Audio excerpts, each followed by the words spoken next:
น่ะอย่ามาหัวควันกูชอบกูกินตำหูแกงทำไมอ่ะกูก็กินแบบนี้มาแต่ใดYouTube กูใหญ่โตได้ทุกมื้อนี่ก็ย้อนตำหูกับแกงทำไมคนที่กูจักกูก็คือตำหู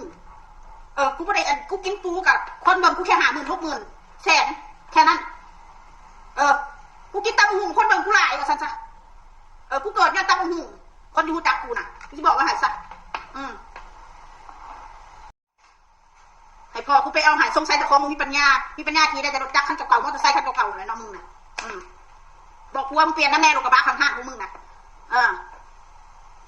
เปลี่ยนแน่รถกระบะข้างๆของมึงน่ะกูระบายรถคนขยะบ่อายหมู่บ่มึงมาแต่เมืองนอกมึงนามาเยี่ยมมายามน่ะเอารถกระบะเก่าๆมาไปหักเขาน่ะนี่แหละพี่น้องไอ้พวกที่มันบ่มีมันสันดานหมา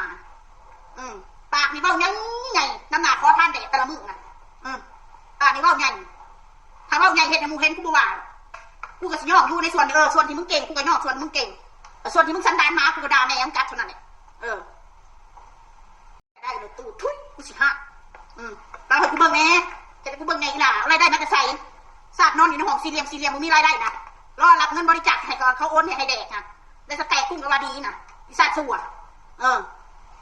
ภาษากุ้งกับมาอ้างกูโอ้ยถ้ากูอยากกินนะกูไปซื้อมากินภาษากุ้งนั่นต้องมาอ้างกูดอกกูไปอ้างซื้อทองคำกูอ้างกูหนูคนเก่งไปซื้อรถใหญ่กูมาให้กูเบิ่งไปซื้อขี้ดินกูไปสร้างเพื่อนงามๆกูแม้แต่เพื่อนที่สุกวนอนยังบ่มีมึงนั่นทำเมื่อบ้านกับพนักงานแต่เพื่อนพี่เพื่อนน้องให้มึงเบิ่งแบบนั้นเขาจะเอิ้นของจะคองอยู่ดีสันดานไปแก้ออกเพื่อนพาไปเหี้ยมึงนั่นไปเฮ็ดไหมกูขี้เดียดมึงได้เนาะขี้เดียดกุ้งขี้เหี้ยของพวกมึงฉะนั้นกูสิอยู่กระต๊อบคือมึงเนาะ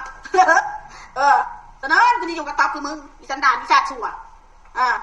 ดูถูกคนอื่นมาเบิ่งหนังหนาตะของมอเตอร์ไซค์ข้างๆก็ยังบ่เบิ่งงวดอยู่มึงจำนี่แหละ